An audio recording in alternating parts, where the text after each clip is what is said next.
You think your goals are about success, but they're not. They're about survival. Most people don't chase their dreams. They chase permission. They don't work for a life. They work for approval. Not from the world, but from someone they still haven't admitted they're trying to impress, or punish, or prove wrong. Carl Jung warned us, when your goals are born out of your wound, they become your prison. You say you want to be rich, but if we dig deeper, you really want to feel safe.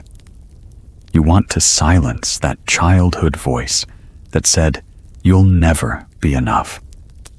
You want to walk into a room and never feel small again. You say you want success, but your soul might just want revenge. On every ex, every teacher, every sibling who overlooked you. And now, you carry this poison in your drive and call it motivation. That's why you're tired all the time. That's why you self-sabotage.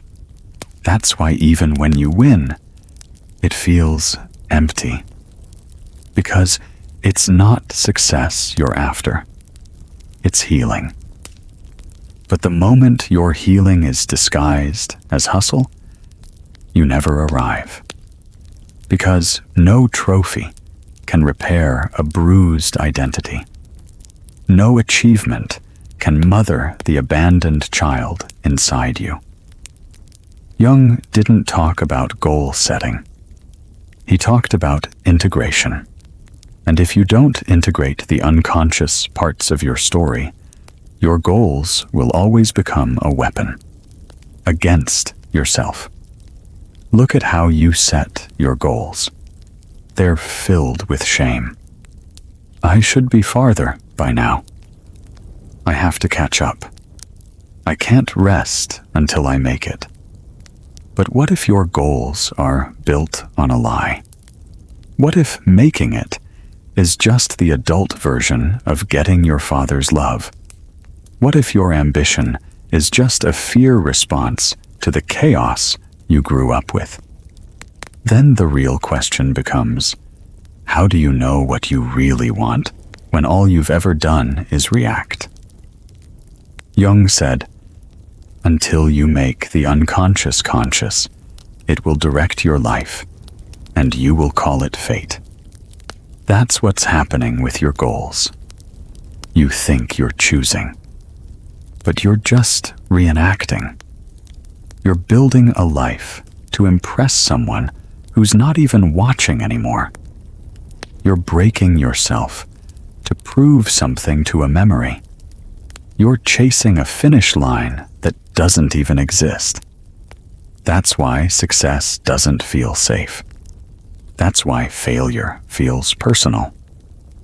That's why burnout doesn't stop you. Because you think suffering means you're finally worthy. The truth is, you will never succeed until you realize that your goals are not about the future. They are about your past. And until you confront the emotional blueprint that built those goals, you will keep climbing a ladder that's leaning against the wrong wall. She was 27. Let's call her Maya. She had the kind of resume people envy. Top university, 3 promotions in 4 years, a LinkedIn profile that looked like it belonged to someone with no scars. But every morning, Maya woke up with a tight chest and a sense of dread. She thought it was just burnout. Until one night, after a panic attack in a hotel bathroom, she sat on the floor and whispered, I don't think this is the life I even wanted. It wasn't failure that broke her. It was the realization that every success had been choreographed by a younger version of her who just wanted to be loved. She never wanted to be a consultant. She just wanted her emotionally distant mother to say, "I'm proud of you." So she built an entire identity around being exceptional. But here's what Carl Jung would have asked her. If your identity was shaped by a wound, what happens when the wound stops bleeding? Who are you when you're no longer proving anything? That's what you need to ask yourself too. You keep trying to outrun your past by running faster into the future. But the unconscious doesn't work like that. It doesn't forget just because you're productive. You can start a business, win awards, publish a book, but if it's all built on self-neglect, you're still abandoning yourself, just with fancier tools. Maya didn't need a new career plan. She needed to grieve the version of herself that was created just to earn love. And maybe, so do you. Maybe you've spent years crafting goals that aren't yours. Maybe the version of success you dream about is just a story someone else handed you. A story that said, if you do this, then you'll finally be worthy. That's not a dream. That's emotional blackmail. Jung said the only way to find your real self is to walk through the illusions you once believed were necessary to survive. So let's be honest. How much of your ambition is really yours? And how much of it is armor? Because here's the secret. You don't need to give up your goals. You just need to meet the version of yourself who set them from a place of fear. Until you do, you'll keep confusing exhaustion with excellence. You'll keep mistaking external praise for internal peace. And every time you reach a milestone, you'll feel more lost, not more found. Because deep down, you weren't climbing to build a life. You were climbing to be rescued. But no one's coming. Not because you're unworthy, but because you are the one who has to walk back to yourself. There's something terrifying about slowing down. Because the moment you pause, the silence gets louder. And in that silence, you begin to hear the real question. What if I'm chasing something I don't even want? Most people won't face that question. It's too brutal.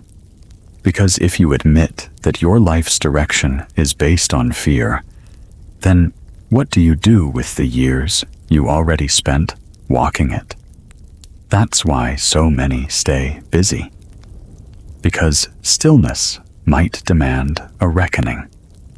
Carl Jung believed that before true purpose can emerge, the ego must collapse. Not in a dramatic Hollywood way, but slowly, painfully, like watching a version of yourself die that you once built to survive. Let's go back to Maya. After her breakdown, she didn't quit immediately. She kept working. But the awareness changed her. She started noticing how often she said yes to things she hated, just to feel in control. How often she burned herself out because she was terrified of being seen as lazy. Not lazy, just wounded. Trying to stay ahead of judgment that was never hers to carry. That's when she did something radical. She booked a month off. No laptop, no productivity books, no goal setting, just silence, journals, walks, crying in the mornings without needing to explain it. It wasn't glamorous. It wasn't healing in the way Instagram sells it. But slowly, she stopped hearing her mother's voice and started hearing her own. That's the real shift Jung spoke about, the movement from outer validation to inner truth, from being seen to seeing yourself, from being driven by pain to being guided by presence. The unconscious doesn't scream. It whispers. But you can't hear it when you're always achieving. You'll never know what you truly desire until you let go of the version of you that was performing for love. Maybe your goal is beautiful. Maybe it's noble. But if it was born from a fear of being invisible, then even if you succeed, you'll still feel unseen. Because it was never about the goal. It was about who you hoped you'd become once you got there. But you won't become anyone new until you accept who you are now. And maybe that person isn't lazy, or broken, or behind. Maybe they're just tired of pretending. Jung's work wasn't about achievement. It was about becoming whole. And to become whole, you must first admit what part of you your goals are trying to silence. Until then, you're not building a future. You're escaping a past. And you can't build freedom from a place of flight. You must first return to yourself. Not the version people clapped for, but the one you abandoned when you learned that being enough wasn't safe. There's a secret almost no one talks about, because even saying it feels like betrayal. What if you're afraid of succeeding? Not because you think you'll fail, but because success would mean you have to live without the excuse of suffering. You've spent years telling yourself, I'll be okay once I get there. I'll finally feel peace when I hit that goal. But what if you get there and you still feel broken? What if the pain doesn't leave? That's the part of the shadow Jung warned us about, the unconscious fear that maybe healing won't come with the finish line. So we stay in the chase. Not because we're weak, but because the chase is familiar. Let's go back to Maya. After her break, she did find something new. She began training in trauma coaching. Not because it was prestigious, but because for once, it felt like something that fit. She didn't become instantly rich. Her life wasn't suddenly magical.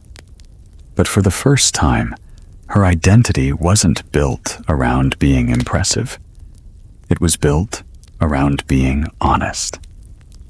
That scared her more than any boardroom ever did, because being authentic meant risking disapproval. It meant building a life not everyone would understand. But it also meant this: she didn't have to perform anymore. And maybe you're feeling that right now.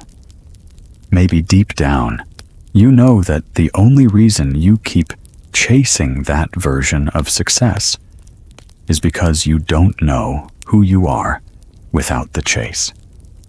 But Jung said something powerful. You are what you do, not what you say you'll do. And if what you're doing every day is betraying your own peace to earn someone else's applause, then no amount of achievement will save you from the truth. You are building a cage and calling it a throne. You won't succeed until you stop needing your goals to fix what's broken.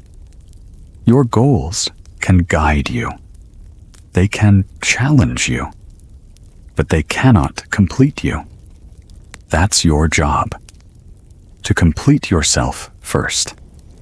Then create from that place of fullness, not desperation. Because the goal you chase when you're whole is very different from the one you set when you're hurting. One is a gift. The other is a cry for help.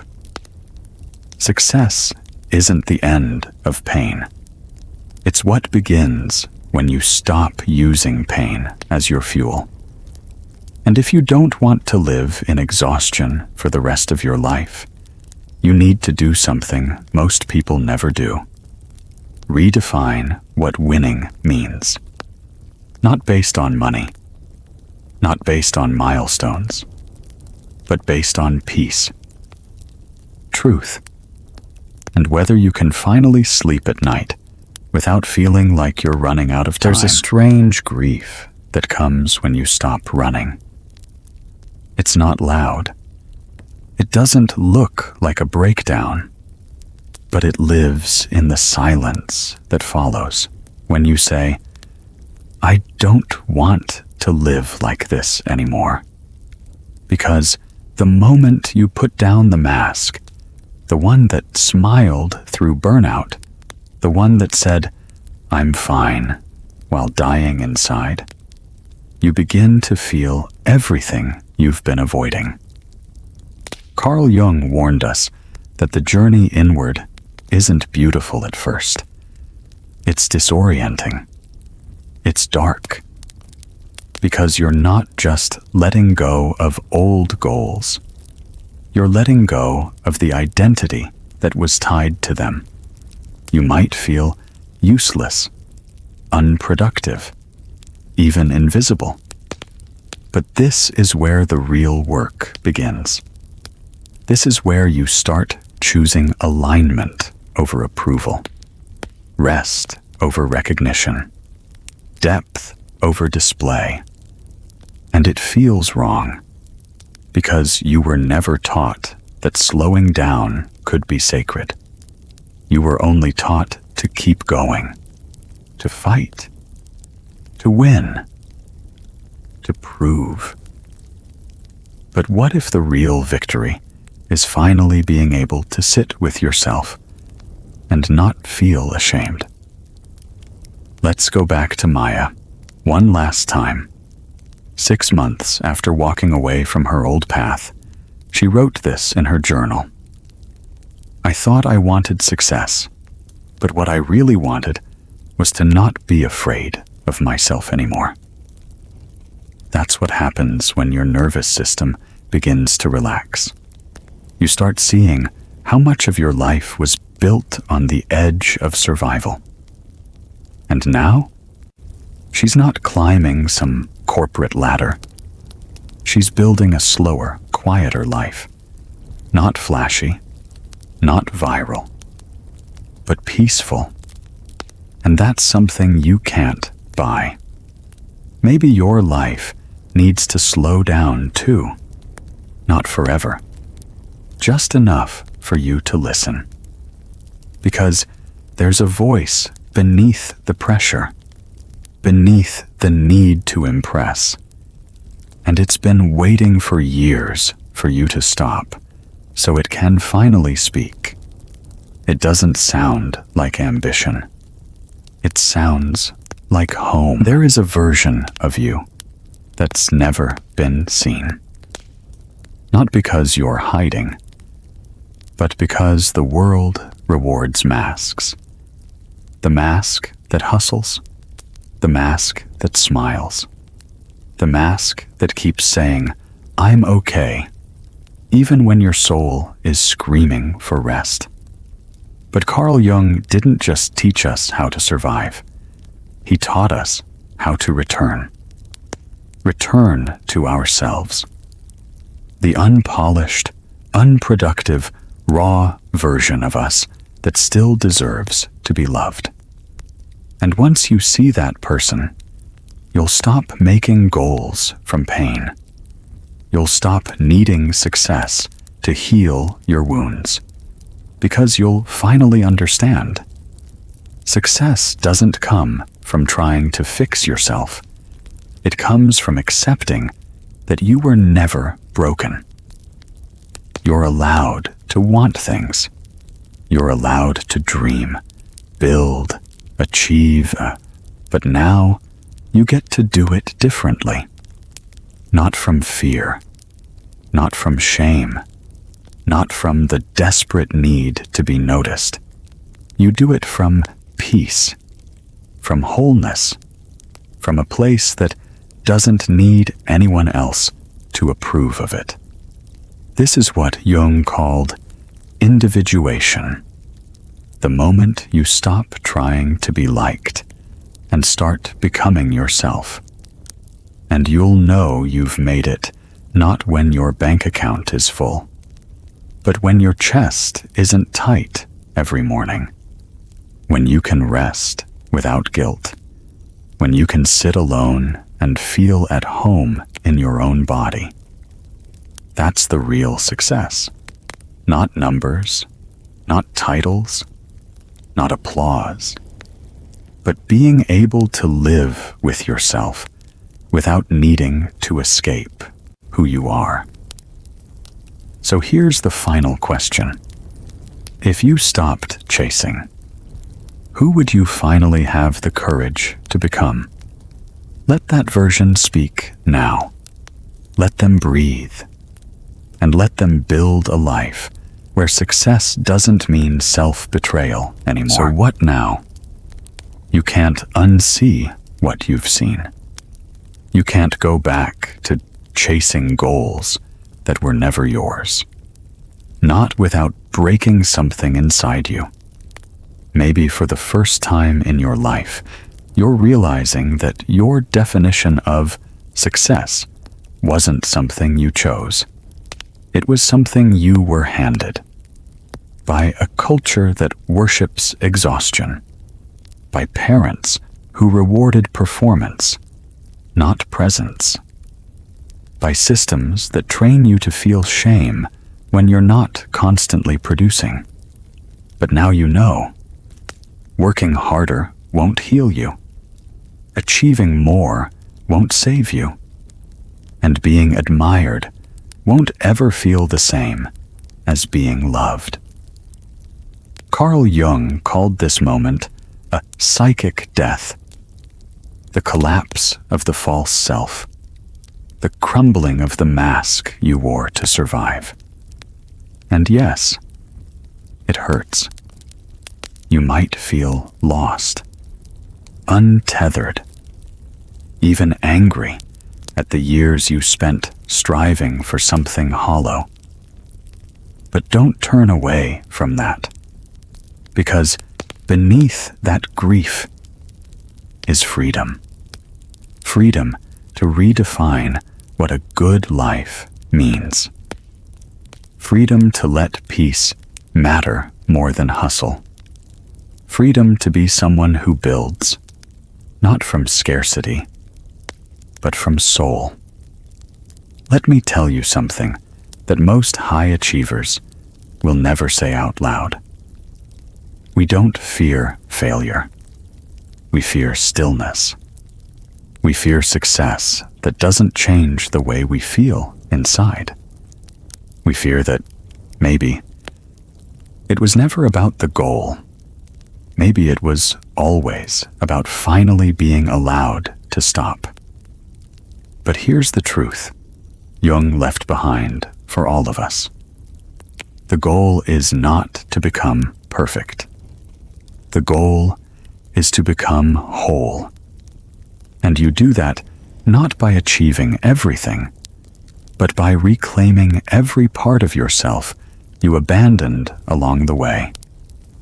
The scared child, the lost dreamer, the tired heart that just wants rest.